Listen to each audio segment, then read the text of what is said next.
So now we know that there are different styles of leadership. And the two that I've come across is that one which is with character and one which is without character. Now, without the character, you have the examples in front of you. With character, what does that mean? Well, there are two ways of looking at that. One way is character-based leadership, and the other one's called character-driven leadership. Now, ladies and gentlemen, all of us here, every one of us, including the gentlemen who take the photographs, all of us make decisions. Is there anybody here who doesn't make decisions? It's impossible. We've been made, we've been created to make decisions. Yes? So, how do we make decisions? We make decisions when we understand the subject matter. And the understanding of the subject matter is again based on two. There's a quantitative side and there's a qualitative side. The quantitative side would be when you're talking about inches and yards and volumes or whatever. But the qualitative side is really the experience. And that's what the problem is for the young. They don't have that experience to be able to really understand what the options are for making a decision. The older people have gone through all of their mistakes, and therefore they've developed a platform, you know, a complete, what I would call a complete ROM in the head, where all of those positive and negative experiences reside. So we compare against that.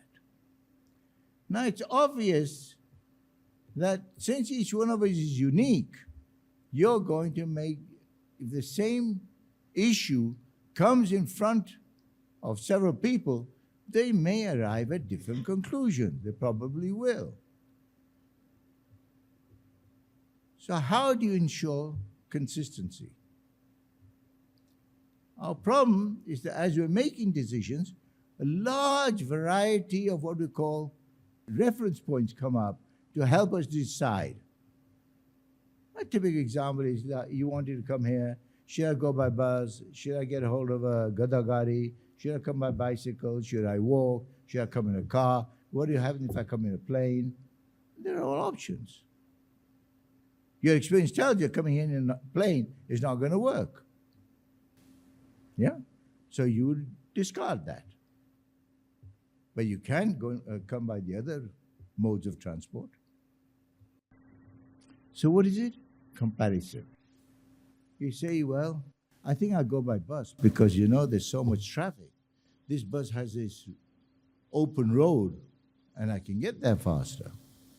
So you see, we make decisions.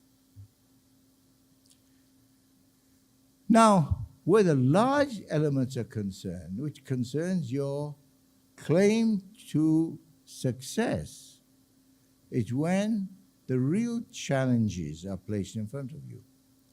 For example, you're making a decision and you're in a position of authority and the budget is there and the various options are placed in front of you.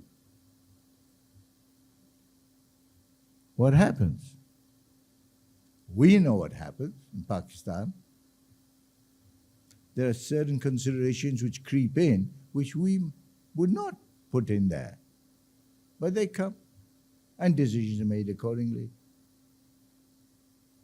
They think there's no accountability. They don't realize that the life in this world is like an examination. You take examination for 3 hours, this is 50 years.